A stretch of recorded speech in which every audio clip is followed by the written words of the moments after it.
Mhm. Assalomu alaykum hurmatli o'quvchilar. Demak, biz o'tgan darsda sizlar bilan Elementary kitobimizni birinchi mavzusini ham boshlab olgan edik. Ya'ni biz sizlar bilan birinchi mavzuyimizni birinchi va ikkinchi qismlarini o'rganib olgan edik. Endi bugun sizlar bilan o'quvchilar ya'ni birinchi mavzuyimizni uchinchi qismi bilan davom ettiramiz bugungi darsimizni. Ya'ni bugun biz mana shu birinchi mavzuyimizni tugallaymiz.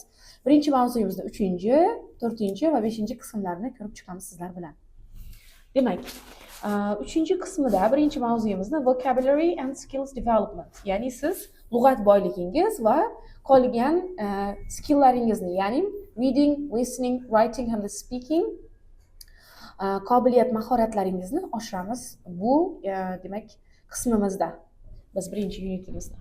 Goals: understand positive and negative contractions, ya'ni ijobiy va salbiy gaplarimiz bor bizni, ya'ni darak gaplarimiz hamda inkor gaplarimiz bor. Mana shu inkor hamda darak gaplardagi ko'makchi fe'llarni qisqartirilishlarni o'rganib olamiz sizlar bilan. Keyingisi use regular and irregular plural nouns. Ya'ni bilamiz biz otlarda ko'plik va birlik mavjud. Biz mana shularni o'rganib olamiz sizlar bilan. Ya'ni otlardagi ko'pliklarning to'g'ri va noto'g'ri yo'llar bilan yasalishini sizlar bilan ko'rib chiqamiz bugun o'quvchilar. Demak, 3-chi qismimizda, mavzuyimizda, birinchi mavzuyimizda 3-chi qismida. Birinchi mashqimizda demak, write the names of 3 people you know. Siz o'zingiz biladigan insoningiz, 3 ta insoningizni shunchaki ismini yozasiz. Misol uchun oila a'zolaringizdan yozadigan bo'lsangiz, dadangizning ismini yoki akangizni, opangizni ismlarini yozasiz. 3 inson yetarli. Va birinchi B mashqimizda esa siz bu yerda o'sha insonlarni ta'riflashingiz kerak. Ya'ni u sizga kim bo'ladi? O'sha insonning ismini yozasiz. Misol uchun yozishingiz mumkin. Tom, yes, misol uchun. Tom is my brother. Tom meaning akam, ya'ni sizga qanday qarindoshligi bor. Shuni yozasiz dastavval, undan keyin uning yoshini yozishingiz kerak. Tom is my brother. He is 24 years old. Misol uchun Tom meaning akam, u 24 yoshda. Keyingisi uning kasbini. Mana shu 3 jihatlarini olishingiz kerak bo'ladi. Ya'ni Tom is my brother, he is 24 years old and he is a businessman. Demak, Tom mening akam, u 24 yoshda va u tadbirkor. Mana shunday har bitta mana shu 3 ala insonni ta'riflashingiz kerak bo'ladi. Albatta daftaringizga yozib olib, buni ta'riflaysiz o'quvchilar. Unlock the code.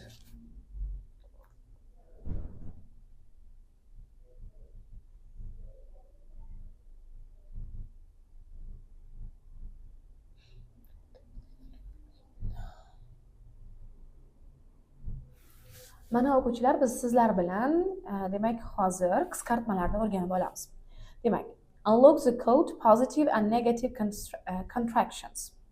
When we speak, we often use contractions. I am, she isn't. It's important to understand the difference between the positive and the negative forms of the verb. Demak, biz odatda ingliz tilida og'zaki nutqda gapirganimizda biz ko'pincha qisqartmalardan foydalanamiz. Ya'ni I am emas am yoki bo'lmasa she isn't shaklida ishlatishimiz mumkin. Ya'ni she is not shaklida emas, uni qisqartirilgan holda. Va bu muhimki bizga mana shu qisqartmalarni tushunib olish. Ya'ni native speakerlar gapirganda, ya'ni haqiqiy ingliz tili ona tilisi hisoblangan insonlar bilan suhbatlashganingizda mana shu qisqartmalarni farqlab olish uchun siz ularni o'rganib olishingiz kerak bo'ladi. Demak, the verb to be is not stressed in positive sentences. Demak, to be fe'limiz darak gaplarda urg'u olmaydi. Misol uchun, he's Australian yoki I am Chinese. Bu yerda mana to be fe'li va bilamiz olmosh so'z turkumlari ham ingliz tilida urg'u olmaydigan so'zlar sirasiga kiradi. Shuning uchun ham bu yerda faqatgina Australiya so'zi yoki Chinese so'zlari urg'u olayapti. Chunki qoidaga asosan biz to be fe'lini darak gaplarda urg'u bermasdan ishlatishimiz kerak. Keyingi qoidamiz in negative sentences not, isn't and aren't are stressed. Lekin inkor gaplarda to be fe'lini inkor gaplarda kelishi va qisqartma shaklida keladigan bo'lsa, biz unda urg'u beramiz. Ya'ni isn't yoki aren't shaklida ishlatayotgan bo'lsangiz, siz albatta urg'u berishingiz kerak bo'ladi. Misol uchun, she's not Polish. Bu yerda not urg'u olyapti. Chunki biz not yuklamasiga urg'u berishimiz kerak. Lekin e'tibor bersangiz is olmayapti. Chunki u bilan birgalikda o'sha demak not bilan birgalikda contraction shaklida, qisqartma shaklida kelayotganligi yo'q. Shuning uchun ham. Lekin keyingi gapimizga e'tibor bering. It isn't my family name. Bu mening familiyam emas.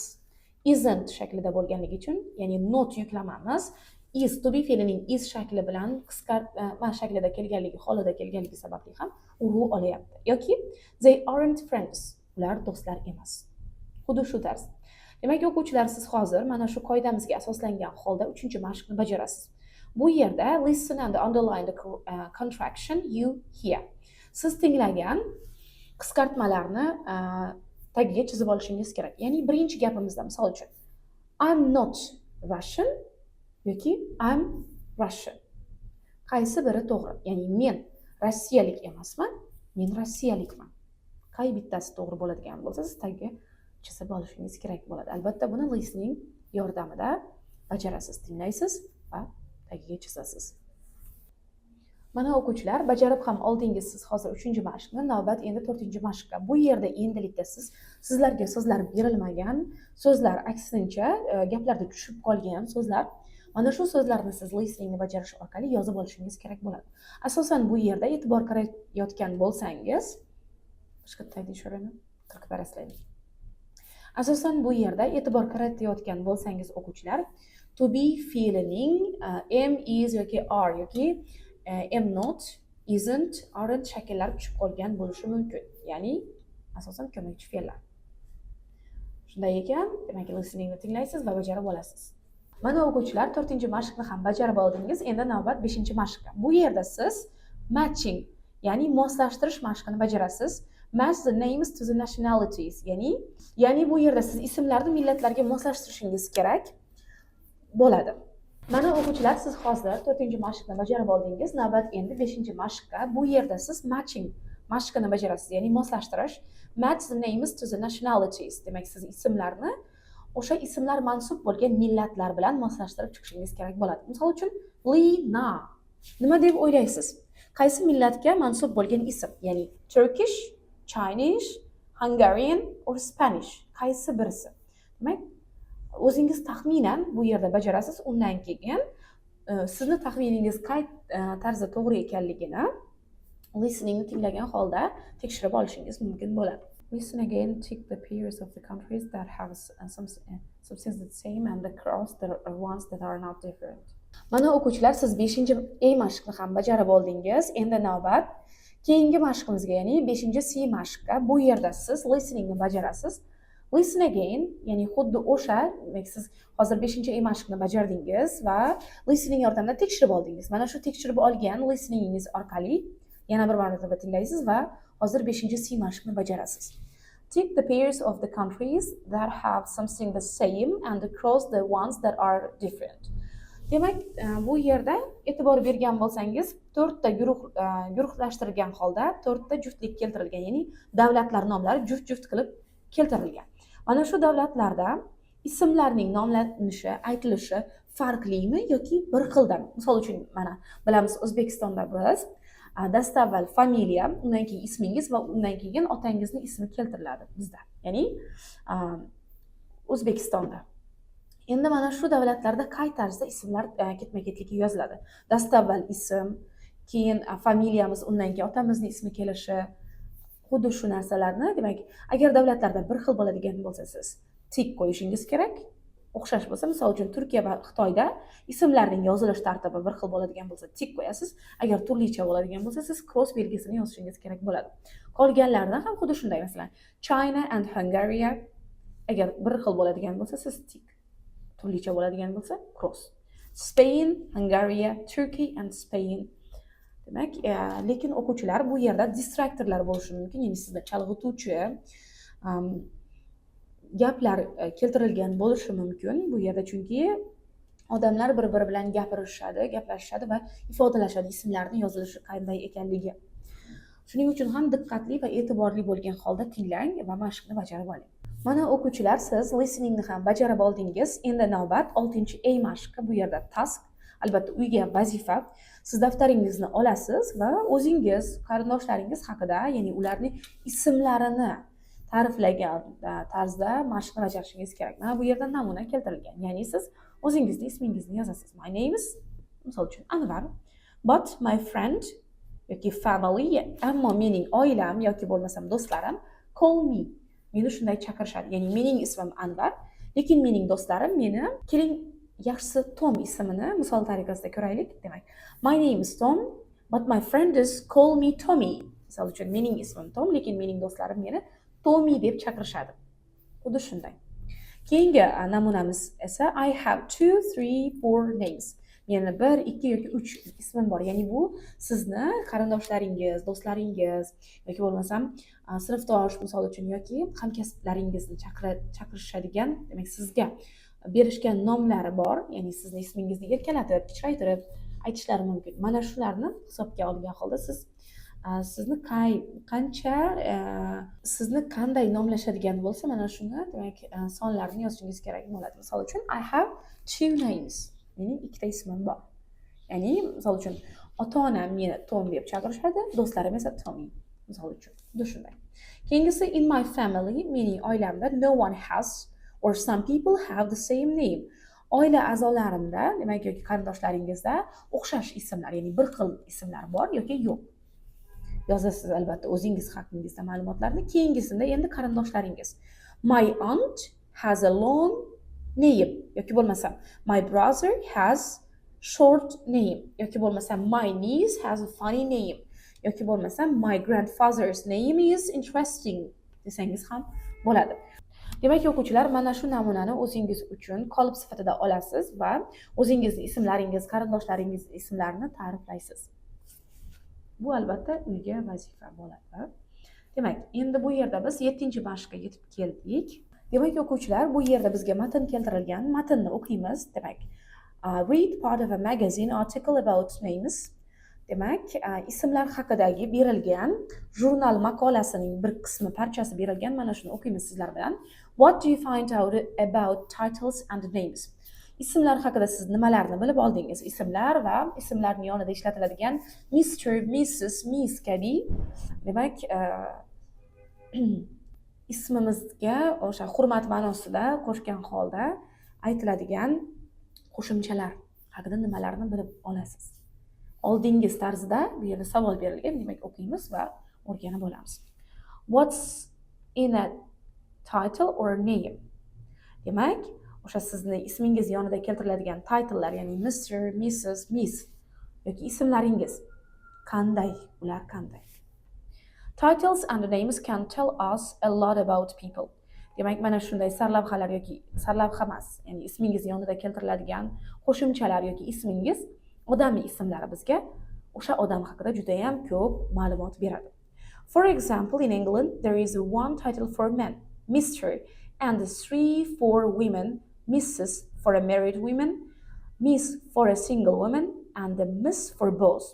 Demak, misol uchun Angliyada titlelarning qo'yilishi deyapti, ya'ni o'sha ismlaringiz bilan qo'shimchalar bilan kelishi ismingizni Mr, Mrs ga o'xshash. Misol uchun Angliyada, demak, erkaklar uchun Mr qo'shimchasi qo'yilib aytiladigan bo'lsa, ayollar uchun ular 3 ta. Ya'ni Mrs turmushga chiqqan ayol uchun, Miss single women, demak, hali turmushga chiqmagan ayol uchun, yoki Miss ishlatadigan bo'lsangiz, bu har ikkala turga ishlatish mumkin. Ya'ni siz agar o'sha qarshingizda turgan inson turmushga chiqqanmi yoki chiqmaganligini bilmagan holatingizda siz Miss shaklida ishlatishingiz mumkin bo'ladi. In some countries, for example, Greece, wives can have their husband's last names after they are married, but in the other countries, they have their own names. Demak, ba'zi davlatlarda, misol uchun Gretsiyada, ayollar turmushga chiqqandan keyin o'zining erlarini familiyasini o'zining familiyasi sifatida olishi mumkin, lekin boshqa davlatlarda esa o'zining shaxsiy o'sha ismi familiyasida qoladi. In Iceland, most last names have a son or daughter at the end.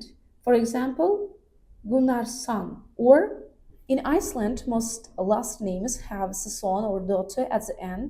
For example, Gunnarsson or Gaumundsdottir. Demak, misol uchun Islandiyada bo'ladigan bo'lsa, familiyalarga asosan son yoki daughter so'zlari qo'shiladi. Misol uchun bizda ham o'g'li, qizi degan so'zlar qo'shiladi dadamizni, otamizni ismiga, ya'ni bu bizning otchествоmiz hisoblanadi. Xuddi shunday ekan Islandiyada ham. Ya'ni misol uchun Gunnarning o'g'li yoki Gaumundning qizi shaklida. A person's last name is their father's first name with the son or daughter. Demak, odamlarni familiyasi asosan familiya sifatida olishar ekan, dadasining ismini familiya sifatida olishadi va o'g'li, qizi qo'shimchalarini qo'shishadi. If a man is called Magnus, Einarsson, and his son is called John and his daughter is called Christian, then Jonas and the Christian's last name is not Einarsson. Demak, agar misol uchun Magnus Einarsson ismli insonning qizi va o'g'li bo'ladigan bo'lsa, qizining ismi, o'g'lining ismi John va qizining ismi Cristiano bo'ladigan bo'lsa, ularning familiyasi endi otasining familiyasini olishmaydi, ya'ni Einarsson emas. John's last name is Magnusson and Christian's last name is Magnusdottir. Ya'ni Johnning familiyasi bu Magnusning o'g'li sifatida bo'ladi, qizining, ya'ni Kristinaning demak ismi esa Magnusdottir, ya'ni Magnusning qizi shaklida bo'lar ekan familiyasi. Mana o'quvchilar, biz bilib oldik ismlar va ismlarimiz yonida kelishi mumkin bo'lgan qo'shimchalarni, qo'shimcha so'zlarni o'rganib oldik. Demak, ayrim davlatlarda turmushga chiqqandan keyin ayollar erini familiyasiga o'tishadi. Demak, ayrim davlatlarda esa familiyani, dadasining ismini familiya sifatida olishadi va o'g'li, qizi qo'shimchalarini qo'shishadi. Va biz bildik, Angliyada erkaklar uchun faqat Mr ishlatiladi, ayollar uchun esa Mrs, Miss hamda Miss qo'shimchalari ishlatilar ekan. Mana ko'p ma'lumotlarga ega bo'ldingiz. Endi o'quvchilar, siz bu yerda mana shu mashqimizni 7-chi, ya'ni C mashqini bajarasiz. Plural and singular, ya'ni birlik va ko'pliklarni qo'yib chiqishingiz kerak. Regular hamda bu yerda regular, singular and plural qatorlar keltirilgan hamda irregular, noto'g'ri yo'l bilan yasaladigan ko'pliklar. Bilamiz o'quvchilar, biz ingliz tilida ko'plik shaklini yasashning ikki usuli bor. Regular hamda irregular. To'g'ri va noto'g'ri yo'llar bilan otlarda ko'plik yasaladi. To'g'ri yo'l bilan nima uchun biz to'g'ri yo'l bilan deymiz? Chunki biz shunchaki s qo'shimchasini qo'shish orqali ingliz tilida ko'plikni yasaymiz. Misol uchun, a girl bitta qiz, girls qizlar. Yoki bo'lmasam, a toy bitta o'yinchoq, toys o'yinchoqlar. Xuddi shunday yasaladi. Agar mana shu to'g'ri yo'l bilan yasalishni ham, demak, fonetikasida, yozilish fonetiga, orfografiyasida o'zgarishlar mavjud bo'ladi. Ya'ni mana shu biz s qo'shmoqchi bo'lgan so'zimizning oxirgi harflari bilan bog'liq o'zgarishlar bo'ladi. Ya'ni agar biz ko'plik yasamoqchi bo'lgan ot so'z turkumimiz x, o, double s, sh yoki ch harflar bilan tugaydigan bo'lsa, bunday holatda biz s ni o'zini emas, es tarzida qo'shishimiz kerak bo'ladi. Misol uchun, a watch, ya'ni qo'l soati yoki bo'lmasa qo'l soatlari bo'ladigan bo'lsa, watches. Chunki bu yerda watch so'zimiz h, c harflari bilan tugaganligi uchun ham qoida asosida biz es ni qo'shishimiz kerak. Shuning uchun ham watches shaklida bo'ladi. Undan keyingi qoidamiz, agar so'zimizning oxiri y harfi bilan tugaydigan bo'lsa, ya'ni o'zbek tilidagi y harfi bilan tugaydigan bo'lsa va mana shu y harfimizdan oldingi harf undosh harf bo'ladigan bo'lsa, biz endilikda ko'plikni yasash uchun s qo'shishimiz kerak. Va bunday holatda y harfimiz tushib qoladi va uning o'rniga biz I harfi, ya'ni o'zbekcha I harfini yozamiz hamda es ni qo'shamiz. Ya'ni o'quvchilar, y harfi bilan tugaydigan so'zimiz undan oldingi harf undosh bo'ladigan bo'lsa, y tushib qolib, o'rniga es ni qo'shamiz. Misol uchun, a baby bitta chaqaloq, chaqaloqlar bo'ladigan bo'lsa, babies. Ya'ni B-A-B-I-E-S shaklida yoziladi. Undan keyingi qoidamiz, ya'ni to'g'ri yo'l bilan yasalish qoidalarini ko'rib chiqyapmiz o'quvchilar. Undan keyingi qoidamiz, agar so'zimizni oxiri f yoki fi harflari bilan tugaydigan bo'lsa, biz Bunday holatlarda ko'plikni yasash uchun wes shaklida qo'shamiz s qo'shimchamizni. Ya'ni f harflari bilan tugaydigan bo'lsa o'quvchilar fi harflari tushib qoladi va wes harflari qo'sh. Ya'ni bu yerda f hamda fi harflari tushib qoladi va ves harflari demak qo'yiladi. Misol uchun a wolf bitta bo'ri, wolves bo'rilar, yoki bo'lmasam bitta turmush o'rtoq rafiqa, ya'ni a wife turmush o'rtoqlar, ayollar, ya'ni wives. Mana o'quvchilar bu yerda mana shu kitobingizga qaraydigan bo'lsangiz bu yerda bor mana bu so'zimiz wife so'zimiz ko'plik yasalgan va wives shakliga o'zgarib ketgan. Bu to'g'ri yo'l bilan yasalishning bitta qoidasi. Mana o'quvchilar to'g'ri yo'l bilan yasalishlarni ko'rib chiqdik. Endi noto'g'ri yo'l bilan. Nima uchun biz ularda noto'g'ri yo'l bilan yasalishlar deymiz ingliz tilida ko'pliklar? Chunki ular biz yuqorida ko'rib chiqqan qoidalar asosida yasalmaydi. Ya'ni s qo'shimchasini qo'shish orqali yasalmaydi ular. Umuman olganda ko'plik va birlik shakllari turlicha yo'llar bilan ifodalanadi. Turlicha so'zlar bilan ifodalanganligi sababli ham ular noto'g'ri yo'l bilan yasaladigan ko'pliklar hisoblanadi. Misol uchun, a child bitta farzand, children bolalar, ya'ni bitta bola va bolalar. Xuddi shunday. Yoki bo'lmasam, a person bitta odam, people odamlar. Xuddi shunday. Mana person so'zi umuman boshqacha so'z, people so'zi umuman boshqacha so'z. Ya'ni biz persons demadik. Agar bu persons shaklida yasaladigan bo'lsa, to'g'ri yo'l bilan yasaladigan ko'plik hisoblanar edi. Demak, gapimiz, ya'ni boshqacha. Demak, so'zimiz umuman boshqacha so'z bilan yasalganligi uchun ham ko'pligi bu noto'g'ri yo'l bilan yasaluvchi ko'plik hisoblanar ekan. Mana shu qoida asosida endi siz o'quvchilar 7-C mashqni bajarishingiz kerak bo'ladi. Bu yerda birinchi va 3-ustunlarda birlik shakllari keltirilgan, siz ko'plik shaklida yasashingiz kerak. Ya'ni a name bitta ism, names ismlar. A country davlatlarni o'zingiz yozasiz. Keyingisi a man bitta erkaklar bo'ladigan bo'lsa, bu yerdagi mana shu a harfimizni o'rniga biz i harfini yozishimiz kifoya. Ya'ni man, men. Ayollarniki esa men bo'ladigan, ya'ni women bo'ladigan bo'lsa a woman shaklida bo'ladi. A person, yuqorida men bu misolni keltirdim. A person bo'lsa people shaklida bo'ladi. Noto'g'ri va to'g'ri yo'l bilan yasaluvchi otlarni siz noto'g'ri yo'l bilan yasaluvchi otlarni yodlab chiqishingiz kifoya hisoblanadi. Ya'ni o'sha qatorga, o'sha listga kirmaydigan so'zlar to'g'ri yo'l bilan ko'plik shaklida yasaladi. Demak, o'quvchilar, men sizlarga yuqorida tushuntirib o'tgan qoidalarim mana bu yerda vocabulary foxda ham keltirilgan. Bir qator ko'rib chiqamiz, keling. Demak, regular nouns to'g'ri yo'l bilan yasaluvchi ko'plik otlar. To talk about more than one noun, we usually add s. Demak, birdan ortiq bo'lgan otlar haqida biz gapirganimizda s qo'shimchasini yasaymiz, ularni ko'plik shakliga o'zgartirish uchun. Misol uchun, name, names, cousin, cousins. Xuddi shu shaklda. Ikkinchi qoidamiz, with the nouns that end in s. Boshqatdan aytamiz.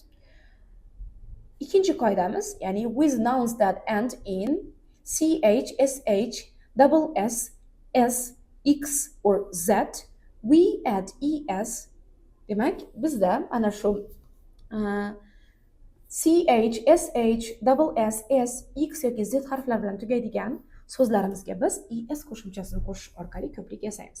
Misol uchun brush, shotka va brushes, shotkalar. Misol uchun brush, brushes, shotka, shotkalar. Yoki bo'lmasam box, boxes, quti, qutilar. Xuddi shu tarzda. Keyingi qoidamiz, with the nouns that end in a consonant plus y, we take away the y and add ies. Mana men yuqorida aytib o'tganimdek, agar bizning so'zlarimiz oxiri y harfi bilan tugaydigan bo'lsa va y dan oldingi harfimiz consonant, ya'ni undosh harf bo'ladigan bo'lsa, biz y harfini tushirib qoldiramiz va o'rniga ies qo'shimchasini qo'shamiz ko'plikni yasash uchun. Ya'ni country davlat, countries davlatlar. Yoki bo'lmasam family, families, oila, oilalar, xuddi shunday. Endi irregular nouns, noto'g'ri yo'l bilan yasaladigan ko'pliklar. Some nouns are irregular in the plural. Ba'zi otlar ko'plik yasash shakllari noto'g'ri usul bilan yasaladi. O'zaki, ya'ni o'zgarib ketadi. Misol uchun child, children, man, men, person, people, women tarzida yasaladi.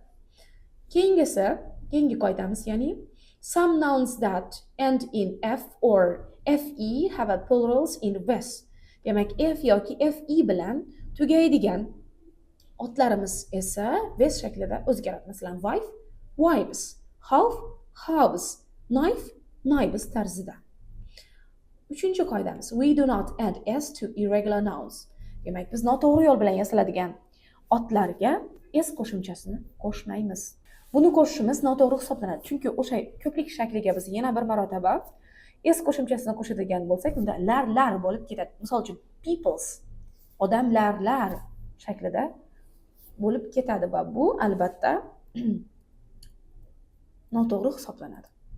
Demak, o'quvchilar, bu yerda 10-A mashqni bajarasiz. Look at the photos for 1 minute. 1 daqiqa mana shu rasmlarga qaraysiz. Undan keyin kitobingizni yopasiz. Esda qolgancha siz mana shu yerda keltirilgan narsalarni raqamlari bilan yozib olishingiz kerak bo'ladi. Demak, misol uchun bu yerda bitta taroq bor. Ekom yozib chiqishingiz kerak bo'ladi daftaringizga. Faqat 1 minut demak kuzatib olasiz. Yaxshilab esingizda qoldirishingiz kerak bo'ladi. Undan keyin raqamlari bilan albatta yozishingiz kerak bo'ladi. Bu xotira mashqi. Demak, o'quvchilar, biz endi mashqimizni kelgan joyidan davom ettiramiz. 7-mashqqa keldik. Bu yerda regular and irregular plural nouns, ya'ni otlarda bilamiz biz ko'plik va birlik mavjud. Va mana shu ko'pliklar ham ingliz tilida ikki xil usul bilan yasaladi.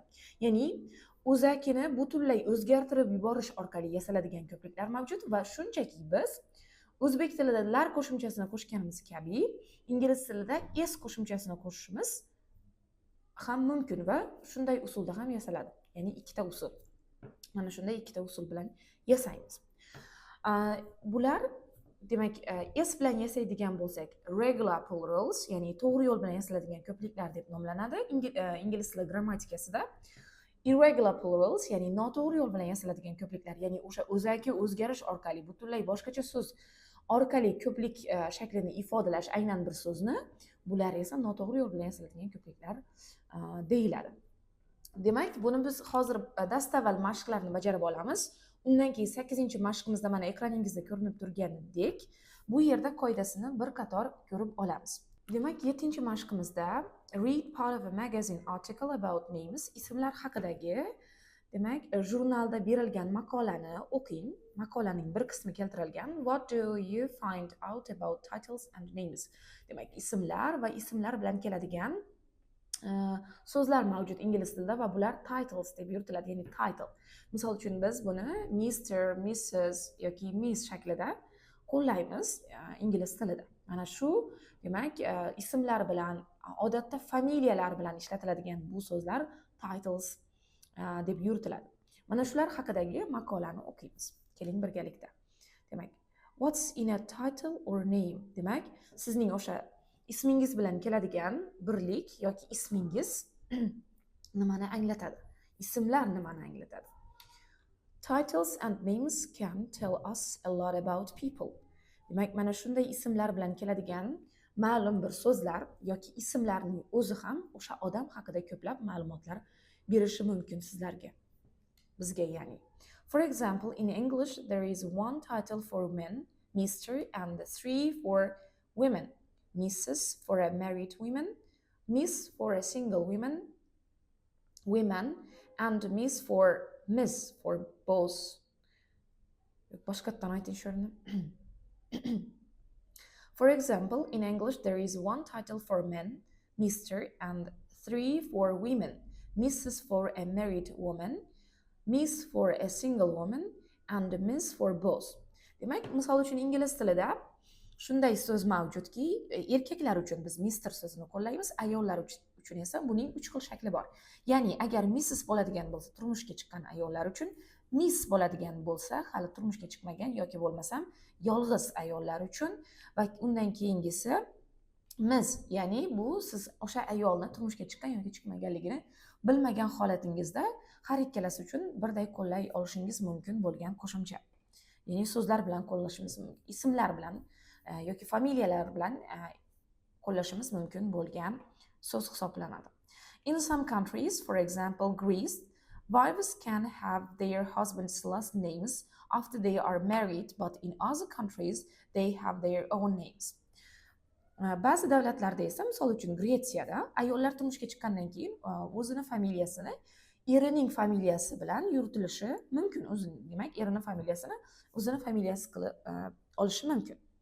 Lekin ba'zi davlatlarda esa bu unday emas. Ya'ni ayollar o'zini o'sha qizlik familiyasida qolishadi.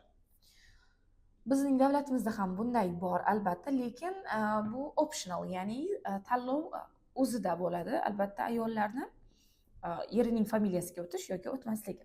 Xuddi shunday, demak, ba'zi bir davlatlarda mavjud ekan. In Iceland, most last names have son or daughter at the end. For example, Gunnarsson or Gaumundsdottir. Demak, ba'zi bir davlatlarda, ya'ni ko'pchilik davlatlarda esa o'sha o'zining familiyasining ortiga son, ya'ni o'g'li, daughter, qizi ma'nosini anglatuvchi qo'shimchalar qo'shiladi, so'zlar qo'shiladi. Misol uchun Gunnarning o'g'li yoki bo'lmasam Gaumundning qizi shaklida. A person's last name is their father's first name with son or daughter. Demak, o'sha insonlarning familiyasi dadasining ismini olishadi va dadasining ismining ortiga o'g'li, qizi nomi beriladi. Xuddi bizda ham xuddi shunday. Misol uchun Oybekning qizi, Oybek qizi yoki bo'lmasam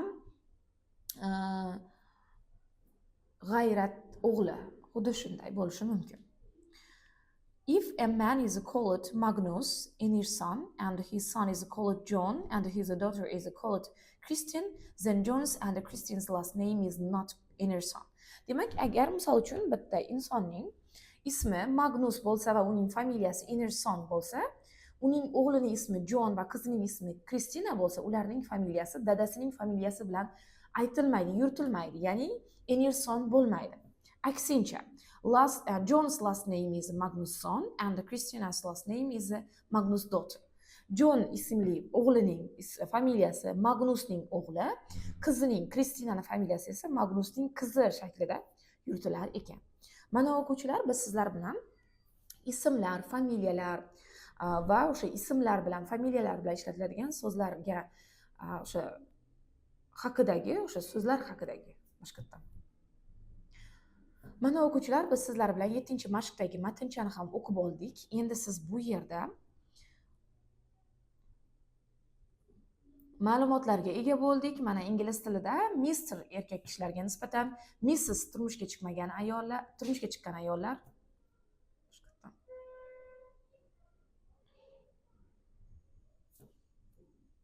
Mana bu matn orqali o'quvchilar ma'lumotlarga ega bo'lib oldik. Ya'ni Mr. erkak kishilarga nisbatan Angliyada ishlatilishi yoki bo'lmasa Mrs. turmushga chiqqan ayollar, Miss turmushga chiqmagan ayollar miz bo'ladigan bo'lsa, har ikkala turdagi ayollarga nisbatan ishlatilishi mumkinligini bildik. Va ba'zi davlatlarda dadasining ismining ortiga qizi, o'g'li so'zlarini qo'shilishi va bular familiya sifatida yuritilishi haqida bilib oldik. Endi hozir siz 7-A mashqni biz tanishib chiqdik. Endi 7-C mashqni bajarasiz. Read the article again and complete the table. Mana shu maqolaning ichidan keltirilgan birlikdagi yoki ko'plikdagi so'zlarni qo'yib chiqishingiz kerak bo'ladi. Maqolaning ichidan olishingiz kerak bu so'zlarni. Complete your answers with a partner. Sherikingiz bilan ishlashingiz mumkin bo'ladi. Hozir dastavval men tushuntirib o'taman, o'zingiz ishlaysiz va birozdan keyin birgalikda tekshirib olamiz o'quvchilar. Demak, bu yerda regular singular, ya'ni to'g'ri yo'l bilan yasalgan bu birlik va regular plural, demak to'g'ri yo'l bilan yasaladigan ko'plik shaklini yozib chiqishingiz kerak. Misol uchun mana a name bitta ism, names ismlar. Xuddi men yuqorida qisqacha ma'lumot berib o'tganimdek, to'g'ri yo'l bilan yasaladigan ko'pliklarda biz s qo'shimchalari orqali yasaymiz. Shuning uchun ham a name bitta ism, names esa ismlar shaklida yasaladi. Siz mana bu yerdagi a country so'zining to'g'ri yo'l bilan albatta yasaladigan ko'plik hisoblanadi bu. Siz buni ko'plik shaklini mana shu matnning ichidan topib yozib chiqishingiz kerak bo'ladi. Demak, keyingi ustunga qaraydigan bo'lsak, bu yerda noto'g'ri fe'llarni siz ko'plik shaklida topib, mana shu matn ichida joylashtirib chiqishingiz kerak bo'ladi. Ya'ni irregular singular hamda irregular plural. A man bo'ladigan bo'lsa, ya'ni bitta erkak kishilar ko'plik shaklini mana shu matn ichidan topib, qo'yib chiqishingiz kerak bo'ladi o'quvchilar. Mana o'quvchilar bajarib ham oldingiz. Keling endi tekshiramiz. Demak, a name, names albatta bu yozilgan, a country, countries, ya'ni bu yerdagi y harfimiz tushib qoladi va o'rniga ies shaklida yasaladi. Countries davlatlar. A man bitta erkak kishi, demak erkak kishilar bo'ladigan bo'lsa men. Shunchaki bu yerdagi mana man so'zimiz quyidagicha o'zgaradi, ya'ni m i hamda n. A harfimiz i harfiga o'zgaradi agar o'zbekchada aytadigan bo'lsak. Keyingisi women, ayollar.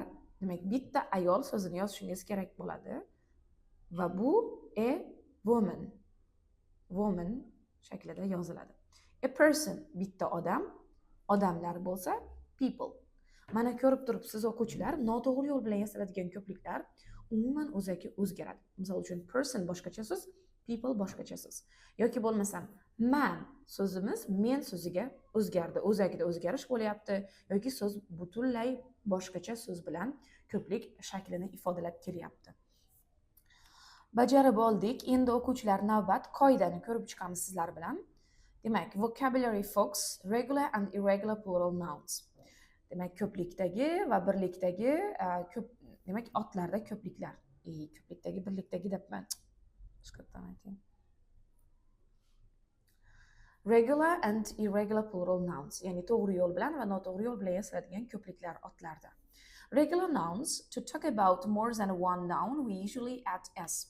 Demak, biz to'g'ri yo'l bilan yasaladigan ko'pliklardan birdan ortiq bo'lgan otlarni ifodalamoqchi bo'lsak nutqimizda biz s qo'shimchasini qo'shamiz. Shunchaki name, names, cousin, cousins. Yoki bo'lmasam keyingi qoidamiz, with the nouns that end in ch, sh, double s, s, x, z, we add es. Demak, agar so'zlarimiz quyidagi harflar bilan tugaydigan bo'lsa, ya'ni demak ch, sh, ikkita s yoki s ning o'zi, x hamda z harflar bilan tugaydigan bo'lsa, biz bu holatda s qo'shimchamizni oldiga i harfini qo'yish orqali demak qo'shamiz. Es shaklida qo'shiladi. Misol uchun brush, brushes, box, boxes shaklida yasaladi. Keyingi qoidamiz, with the nouns that end in a consonant plus y, we take away the y and add ies.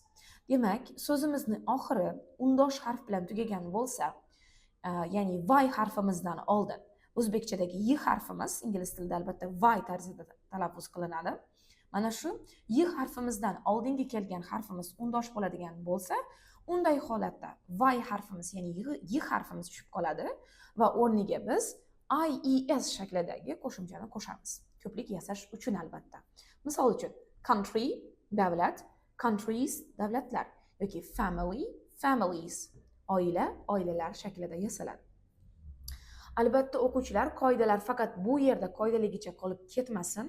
Daftaringizga yozib, takrorlab boring, ko'proq misollar toping har bir demak qoidaga. Keyingisi, regular nouns, to'g'ri yo'l bilan yasaladigan ko'pliklar. Some nouns are irregular in the plural. Ba'zi otlar ko'plik shaklida yasalganda noto'g'ri usul bilan yasaladi, ya'ni o'zaki umuman o'zgarib ketadi. Misol uchun child, bitta bola, children, bolalar. Man, bitta erkak kishi, men, erkak kishilar. Person, bitta odam, people, odamlar. Women, ayol, women, ayollar shaklida mana yasaladi. Buni yod olib olishingiz kerak bo'ladi. Qandaydir bir qoida mavjudmi? Ya'ni noto'g'ri fe'llar uchun, noto'g'ri fe'llarda barmi? Qandaydir qoida mavjudmi noto'g'ri otlar uchun, otlarda ya'ni ko'plikni yasash uchun? Boshqatdan aytayim. Demak, otlarda noto'g'ri usul bilan ko'plikni yasashning qandaydir bir qoidasi mavjudmi yoki bo'lmasam hintlari mavjudmi? Ya'ni qandaydir bir xuddi to'g'ri yo'l bilan yasalganda biz agar ma'lum bir harflardan keyin s qo'shimchasini boshqa bir tarzda qo'shyapmiz. Bunda ham shunday qoidalar mavjudmi deydigan savolingizga men yo'q deb javob beraman, chunki siz shunchaki bu otlarni yod olib chiqishingiz kerak bo'ladi. Misol uchun child,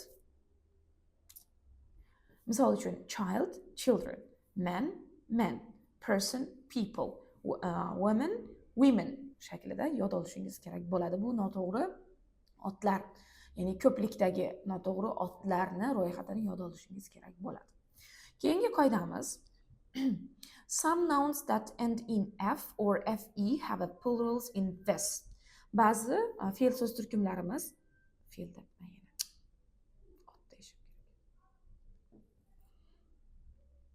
Ba'zi ot so'z turkumlarimiz oxirida f yoki fe harflari bilan tugasa, biz bunda qo'shimcha s qo'shimchasini qo'shmoqchi bo'lgan paytimizda bu yerdagi f hamda fe harflarimiz tushib qoladi va ves shaklida qo'shamiz.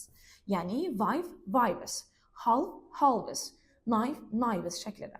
Bu yerda demak irregular nouns ro'yxatida berilgan ekan bunday demak otlarda ko'plik, lekin o'zi ba'zi bir manbalarda bu to'g'ri yo'l bilan yasaladigan ko'pliklar hisoblanadi. Chunki bu yerda biz s qo'shimchasini qo'shishimiz orqali so'zimiz aslida o'zgarib ketyapti. Ya'ni wife so'zimiz wivesga o'zgarishining sababi bu yerda s qo'shimchasi qo'shilgan va fonetik o'zgarish bo'lyapti.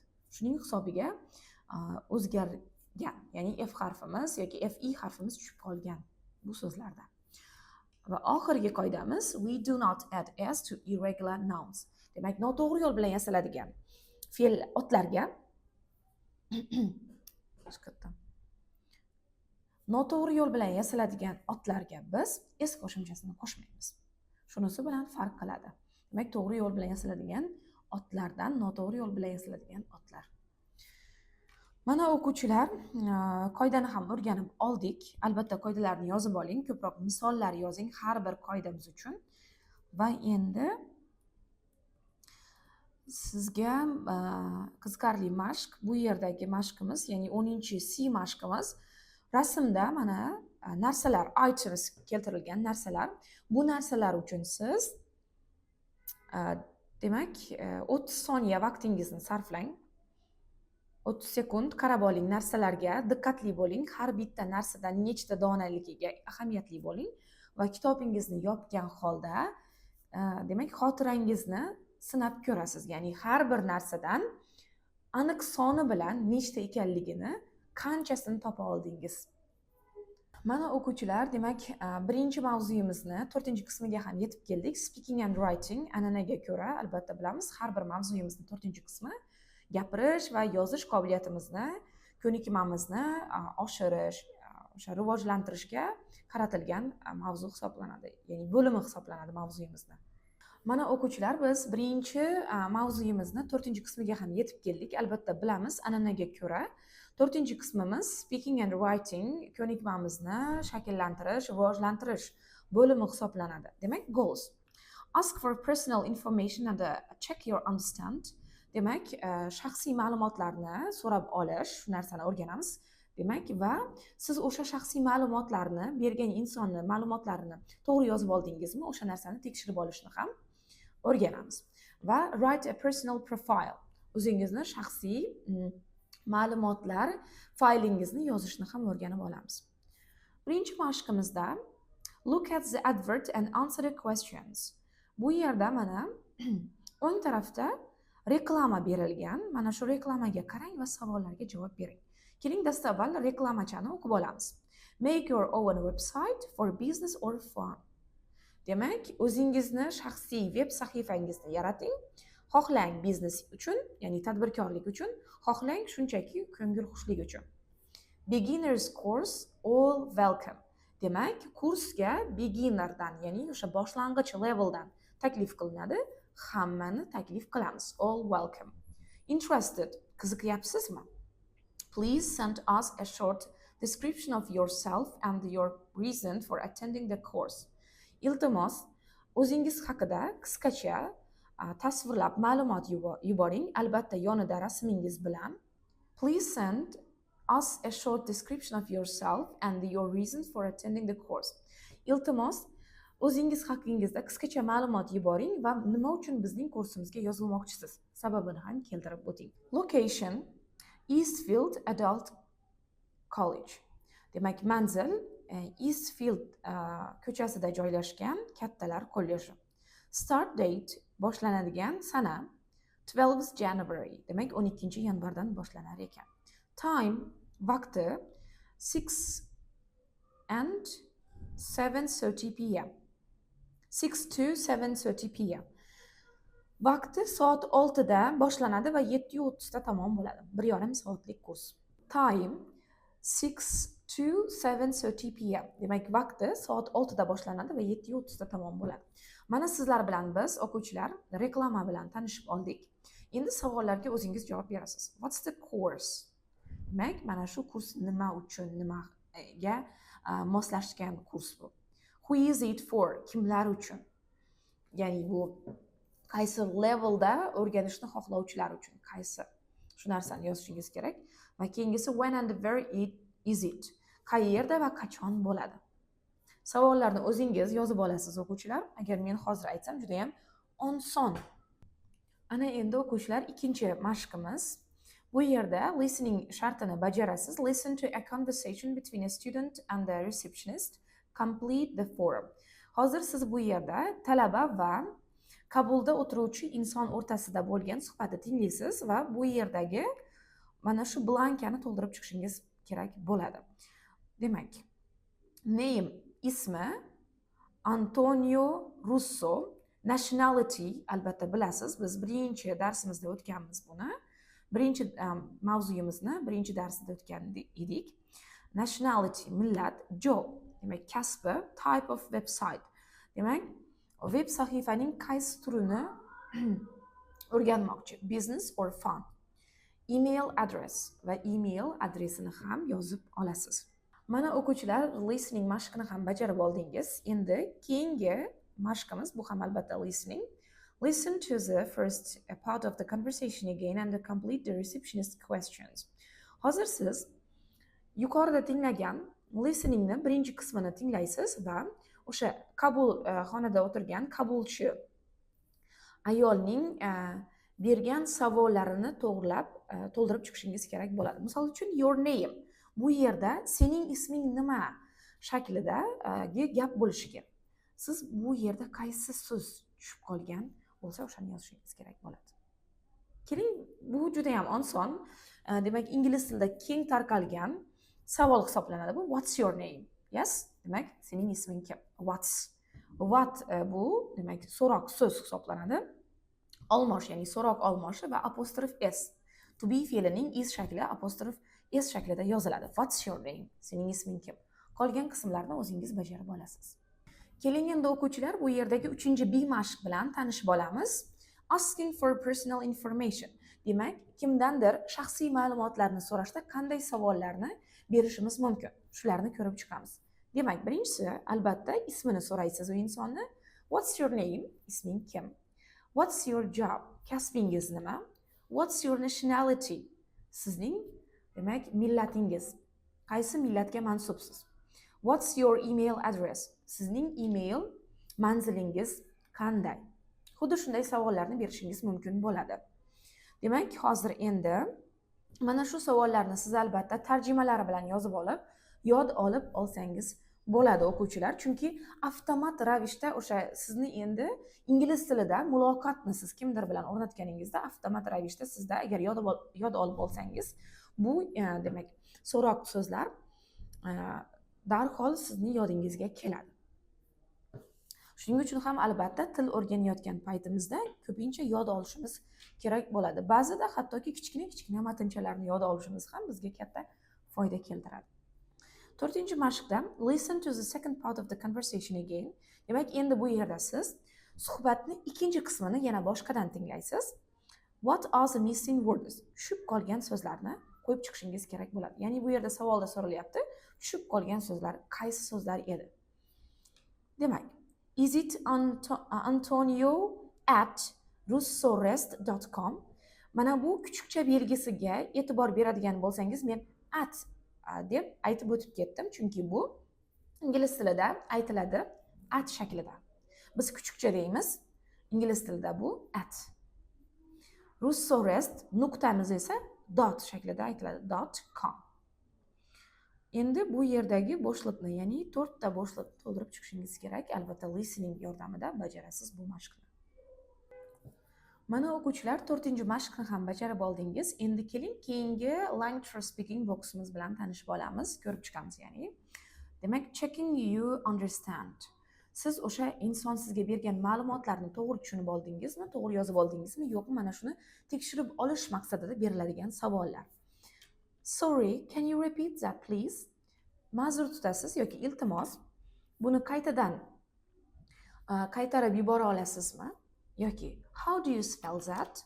Ismingizni qanday harfma-harf yoziladi? Ya'ni ismingiz qanday harfma-harf yoziladi? Yoki how do you spell Russo rest?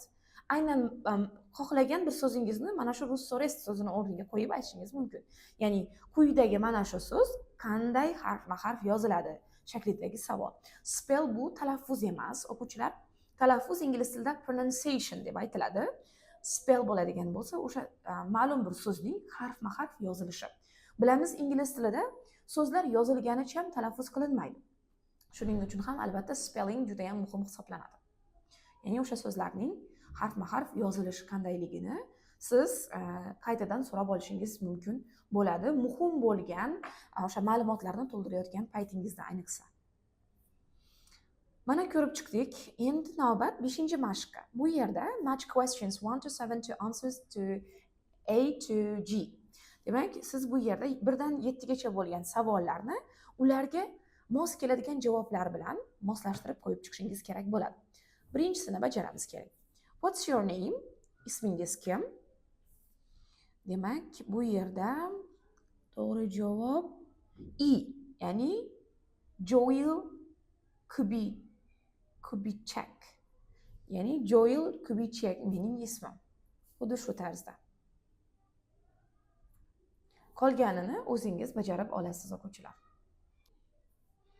Mana o'quvchilar bajarib ham oldingiz, keling endi tekshiramiz. Ikkinchi demak gapimizdan tekshirib ketamiz. Sorry, can you repeat your name? Ma'zur tutasan, iltimos, ismingni qaytadan takrorlab Sorry, can you repeat your name? Kechirasan, ismingni boshqadan takrorlab yubora olasanmi? Demak, yes, I am Joel Kubitschek. Ya'ni G, what's your job? Kasbing nima? Demak, F, I am a car mechanic. What's your nationality? Millating nima? I am Czech. Demak, men chexiyalikman. What's your email address? Demak, email manziling. C, ya'ni joelkubi@mailbox.com. How do you spell Joel Kubi? Demak, Joel Kubi ismini qanday sen o'sha Joel Kubi qismini, o'sha email adresingdagi o'sha qismni qanday harfma-harf yozasan? Va bu yerda A to'g'ri keladi. JOELQUBI. Is your website for business or for fun? Sen web sahifani tadbirkorlik uchun ochmoqchimisan yoki bo'lmasam shunchaki ko'ngilxushlik uchunmi? Demak, va javobimiz B. It's a website for my friends and the family. Demak, oilam va do'stlarim uchun ochmoqchiman bu saytni. Demak, mana o'quvchilar tekshirib ham oldik mashqni, kelgan joyimizdan davom ettiramiz. 7-mashq, a personal profile. Demak, endi siz qanday qilib o'zingiz haqingizdagi shaxsiy faylingizni to'ldirib chiqishingiz, ingliz tilida qanday ma'lumotlarni kiritishingiz kerakligini o'rganib olamiz. Xo'p, 7-mashqda look at the advert in exercise 1 again. Birinchi mashqimizda berilgan reklamaga yana bir marotaba diqqatingizni qarating. What details do you think they want? Sizdan qanday ma'lumotlarni so'rashyapti? Keling qaraymiz. Demak, bu yerda please send us a short description of yourself. Iltimos o'zingiz haqingizdagi qisqa tasvirni, ya'ni tasvirlab yuboring, o'zingiz haqingizda ma'lumotlar bering qisqacha va nima sababdan bizning kursga yozilmoqchisiz? Your reason for attending the course. Shu narsalarni berishingiz kerak ekan. Endi 8-mashq. Mana bilib ham oldik qanday ma'lumotlar bizga kerakligi haqida. 8-mashqimizda read Christina's profile for the course and complete the form. Demak, mana shu reklamaga Kristina ismli qiz o'zining demak faylini tayyorlagan, o'qib olamiz va bu yerdagi 1 dan 8 gacha bo'lgan bo'shliqlarni mana bu yerdagi matnda keltirilgan ma'lumotlar orqali to'ldirib olamiz. Ya'ni buni siz bajarasiz o'quvchilar. Biz mana shuni o'qib chiqamiz birgalikda. Qolgan qismini siz bajarib olasiz. Profile Christina Oliver. Demak, Christina Oliverning fayli. My name is Christina Oliver. Mening ismim Christina Oliver. I am Australian, but my parents are Portuguese. Men Avstraliyalikman, lekin mening ota-onam Portugaliyaliklar.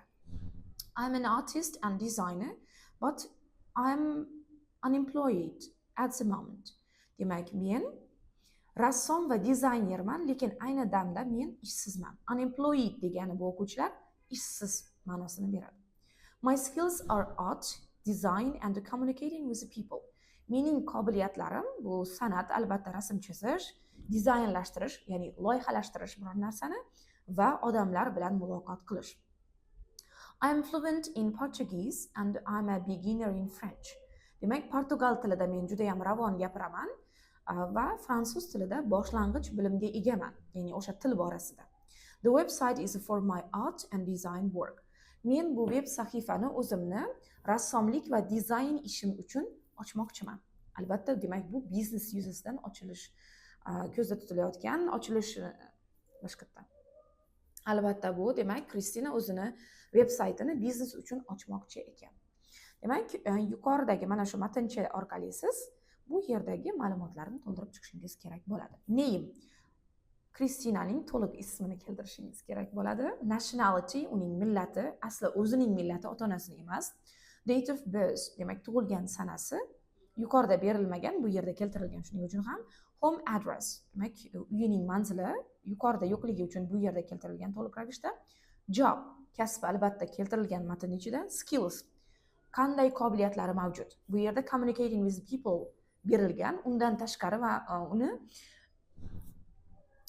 demak bu yerda communicating with people qobiliyati, ya'ni odamlar bilan kirishimlilik, muloqot qila olishlik qobiliyati keltirilgan. Undan tashqari ham qobiliyatlari bor edi Kristinaning. Mana shu qobiliyatlarni yozib olasiz. Keyingisi languages, qaysi tillarni biladi. Demak, fransuz tilida basic, ya'ni boshlang'ich bilimga ega, lekin fluent, qaysidir bir tilda ravon gapirar edi. Mana shuni to'ldirasiz. Type of website, demak website for fun uchunmi, ya'ni for fun, ko'ngil ochish uchunmi yoki bo'lmasam for business. Buni ham to'ldirib olasiz o'quvchilar. E'tiborli bo'lgan bo'lsangiz, men buni aytib ham o'tdim. Keling endi o'quvchilar birgalikda tekshirib olamiz. Albatta Kristina ekan. Demak, birinchisi Kristina Oliver, nationality millati Australian, job kasbi demak artist and designer va keyingisi skills qobiliyati art, design, language tili, demak qaysi tilda ravon gapiradi, bu Portuguese, ya'ni portugal tilida. Va oxirgisi demak bu yerda biznes yuzasidan va for my art and design work, mana shu yerdagi uning profilidagi berilgan mana shu oxirgi gapni shu yerga yozishingiz kerak edi. Xo'p, mana tekshirib ham oldik. Endi keyingi mashqimiz, ya'ni 8-B mashq. Answer the questions, savollarga javob bering. Birinchisi, what's Kristina's normal job? Kristinaning odatiy kasbi nima? Albatta uning kasbi artist and designer, rassom va dizaynerlik. What's her situation now? Uning hozir ahvoli qanday? She is unemployed, ya'ni ishsiz. Are Kristina's Portuguese and French very good, okay, or not very good? Demak, uning portugal tilida va ya'ni Kristina portugal tilida va fransuz tilida qanday? Juda ham yaxshi, o'rtacha, juda ham yaxshi emas.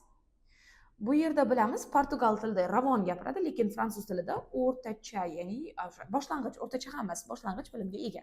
Demak, shu ikkalasiga moslagan holda biz B javobni olishimiz mumkin bo'ladi bu yerda. Mana birgalikda biz B mashqni ham ko'rib chiqdik, bajarib oldik. Endi keyingi mashq. 9-chi mashqda look at the Christina's profile and forum again. Yana bir marotaba Kristinaning mana shu bu yerda berilgan ma'lumotlariga qarang. Find examples of capital letters for 1 to 6. Demak, bosh harflar, katta harflar bilan yozilgan so'zlarga e'tiborli bo'ling va mana shu 1 dan 6 gacha bo'lgan bu yerda keltirilgan so'zlarga mos keladigan katta harf bilan yozilgan so'zlarni yozib chiqing. Misol uchun birinchisida people's names albatta bilamiz. O'zbek tilida ham boshqa yerda aytayim. Albatta bilamiz, o'zbek tilida ham insonlarning ismlari, ya'ni umuman olganda atoqli otlar katta harf bilan yoziladi. Mana bu yerda misol Christina Oliver. Keyingisi beginning of a sentence. Gapning boshi, albatta nuqtadan keyingi kelgan gapning boshi katta harf bilan yoziladi. Va shunga misolni siz bu yerdan topib olib qo'yishingiz kerak bo'ladi. Buni o'zingiz bajarasiz. Keyingisi towns and countries. Shaharlar va shaharchalarning nomlari keltirilgan bo'lishi kerak. Siz buni mana shu bu matncha va bu yerdagi profildan olasiz. Keyingisi nationalities, millatlar keltirilgan va katta harf bilan yozilgan. Example'ini keltirishingiz kerak. Languages, tillarni. Days of week or months, demak hafta kunlari yoki bo'lmasam oylar katta harf bilan yoziladi albatta. Lekin siz example topib yozib olishingiz kerak mana shu yerdan misollarni. Endi navbat 10-mashqqa. Bu yerda siz put 9 capital letters in the correct places in this profile. Bu yerda mana kimdirning demak ma'lumotlari keltirilgan 9 ta siz xatoni topishingiz kerak. Ya'ni kerakli joylarda harflar kichkina harflar bilan yozilgan, ya'ni kerakli joyida katta harflar bilan boshqa aytib aylantirib. Demak, bu yerda kimningdir ma'lumotlari keltirilgan. Demak, siz 9 ta xatoni topib to'g'rilab chiqishingiz kerak bo'ladi. Katta harf bilan yozilishi kerak bo'lgan joylarda, demak, so'zlarimiz boshi yoki bo'lmasam umuman so'zlarimiz kichkina harflar bilan yozilgan. 9 tasini topasiz va to'g'rilab olasiz. Birozdan keyin sizlar bilan tekshirib olamiz keyin. Keling endi o'quvchilar tekshirib olamiz. Bilamiz, ingliz tilida I olmoshi hamisha katta harf bilan yoziladi. Shuning uchun ham bu yerdagi I katta bilan yozilishi kerak. Bu birinchi xato. I'm a student and at Columbia University. Columbia so'zi ham, university so'zi ham katta harf bilan yozilishi kerak. 3 ta, demak, my Saturday job, demak Saturday bu hafta kuni bo'lganligi uchun katta harf bilan yoziladi. Is at a Chinese supermarket. Chinese katta harf bilan, supermarket ham katta harf bilan yozilishi kerak. Jing bu ham katta harf bilan yozilishi kerak bo'ladi bu so'zlar. Mana o'quvchilar, sizlar bilan xatolarni topib tekshirib oldik. Endi bu yerdagi language for writing using capital letters qoidasini ko'rib chiqamiz. Ya'ni katta harflarni qo'llanish qoidalari. We use capital letters for. Demak, biz katta harflarni quyidagi holatlarda qo'llaymiz ingliz tilida. People's names, odamlarning ismlari. Companies, kompaniya nomlari. Universities, universitet nomlari. Beginning of a sentence, demak gapning boshida. Towns and countries, shaharchalar va davlatlarning nomlari bilan. Nationalities and languages, demak millatlar yoki tillarni ifodalaydigan so'zlar uchun. Days of week and months, demak hafta kunlari yoki bo'lmasam oylarni. Xuddi misol uchun yanvar, fevralga o'xshagan. Va the pronoun I, demak I olmoshini ham biz albatta katta harf bilan yozamiz ingliz tilida. Endi keyingi mashqimiz bu yerda 11-A mashq. Use Antonio's forum to write a personal profile like Christina's. Bu yerda Antonioning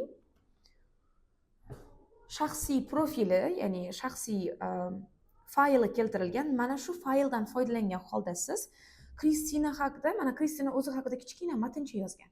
Mana shunday matnchani shakllantirishingiz kerak. Antonio haqidagi matnchani. Bu yerdagi kerakli ma'lumotlarni kiritib, xuddi shu Antonioning tilidan yozasiz. Mana Kristina o'zining tilidan yozgandek. My name is Antonio Russo tarzida boshlashingiz mumkin bo'ladi. Demak, o'quvchilar, mana biz bugungi darsimizni nihoyalovchi so'nggi qismiga ham yetib keldik. Ya'ni 5-qismimiz. Birinchi mavzuyimizni video, albatta buni bilasiz.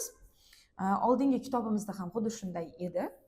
Demak, bu yerda Brighton Language Exchange. Brighton tillar demak almashish oromgohi. Xuddi shunday joy, ya'ni u yerda siz boshqa til vakillari bilan suhbatlashishingiz, ma'lumotlar almashishingiz mumkin bo'ladi. Birinchi mashqda look at the photos. Bu yerda mana uchala rasm keltirilgan, ekraningizda ko'rinib turibdi. Albatta sizda kitoblar ham mavjud. Mana shu rasmlarga qaraysiz. Which of these things do you see in them? Mana shu rasmlarda boksning ichida keltirilgan mana shu so'zlardan qaysilari keltirilgan? Agar shu yerdagi so'zlar ifodalovchi narsalar bu yerda bo'ladigan bo'lsa, so'zlarni tagiga chizishingiz yoki aylanaga olishingiz mumkin bo'ladi. Misol uchun beach. Bu rasmda sohil bormi? Albatta birinchi rasmimizda mana bu yerda sohil bor. Shuning uchun ham beach so'zini aylanaga olishimiz mumkin bo'ladi. Keyingisi conversation. Suhbatlar amalga oshirilayotgan rasm mana 3-da bor. Flag. Albatta bu demak bayroq. Mana bu yerda bayroqlar keltirilgan, turli millatlar bayroqlari. Library. Kutubxona. Bu yerda bizga kutubxona ko'rinmayapti. Balkim videoni kuzatish davomida bo'lishi mumkin, lekin aynan rasmda yo'q. Pavilyon. Demak, pavilyon. Pavilyon. Menimcha bu yerda pavilyon. Demak, keyingisi pavilyon. Pavilyon bilamiz, bu vaqtinchalik qurilgan bino bo'lishi mumkin. Demak, bu yerda ma'lum bir voqea hodisalarni yoki bo'lmasam turli xil kechalarni o'tkazish uchun qurilgan demak joylar pavilyon deb ataladi. Bu birinchi rasmimizda mana keltirilgan bu pavilyon menimcha. Xo'p, keyingisi pier. Albatta bu dengiz bo'ylarida, sohil bo'ylarida mana shunday qurilgan, dam olishingiz uchun mumkin bo'lgan ko'prikka o'xshash narsa, lekin bu ko'prik emas. Demak, bu yerda bor. Keyingisi reading. O'qish, kimdir o'qiyaptimi kitob yoki bir narsa? Yo'q, bu yerda chatting, faqat suhbatlashish ketyapti. Students, talabalar bor. Oxirgi demak rasmimizda teacher. Lekin bu yerda o'qituvchi bormi, yo'qmi bilmaymiz. Demak, shuning uchun ham uni belgilashimiz shart emas. Demak, o'quvchilar qolgan mashqni o'zingiz mustaqil bajarishingiz kerak bo'ladi. Ikkinchi va uchinchi mashqlarni bularni siz videoni tomosha qilish orqali bajarasiz. Ikkinchi mashqda what skill or skills do you see students practicing? Demak, videoni tomosha qiling va nima deb o'ylaysiz? Talabalar mana shu videoda qanday qobiliyatni yoki qobiliyatlarini oshirish borasida mashg'ulotlar olib borishyapti. How are they practicing? Ular qanday qilib mashqlar qilishyapti? Shu savollarga javob olishingiz kerak bo'ladi videoni tomosha qilib. Keyingi mashqimizda what's a video again? Videoni yana bir marotaba tomosha qilasiz. Decide if the sentences are true or false. Bu yerda keltirilgan 1 dan 8 gacha bo'lgan gaplar mana shu videodagi keltirilgan ma'lumotlarga to'g'ri keladimi, yo'qmi? Agar to'g'ri kelmasa false, to'g'ri keladigan ma'lumot keltirilgan bo'lsa true shaklida belgilab chiqishingiz kerak bo'ladi. Misol uchun birinchisida Rebecca is a student and she comes from London. Rebecca talaba va u Londondan kelgan, ya'ni londonlik ma'nosida. Agar haqiqatan ham Rebecca talaba bo'lsa va u Londondan kelgan bo'lsa, siz true shaklida belgilashingiz kerak bo'ladi bu gapimizda. Agar unday bo'lmasa, misol uchun u talaba bo'lsa-da, lekin Londondan kelmagan bo'lsa, unda siz bu gapimizni false shaklida olishingiz kerak bo'ladi. Yoki aksincha, u londonlik bo'lsa-yu, lekin talaba bo'lmasa, unday holatda ham gapimiz false hisoblanadi. Mana shu tarzda, demak, gaplarni albatta siz videoni tomosha qilmasdan oldin gaplar bilan tanishib chiqib, ularni tarjimalarini o'rganib chiqishingiz kerak bo'ladi o'quvchilar. Mana xuddi shu tarzda videoni bajarib olasiz. Mana o'quvchilar, biz sizlar bilan bugungi mavzuyimizni ham o'z nihoyasiga yetirdik. O'ylaymanki, sizlar uchun bugungi darsimiz qiziqarli va foydali bo'ldi. Har bir mashqni bajaring, kerakli qoidalarni yozib oling. Keyingi darsgacha ko'rishguncha xayr, salomat bo'ling.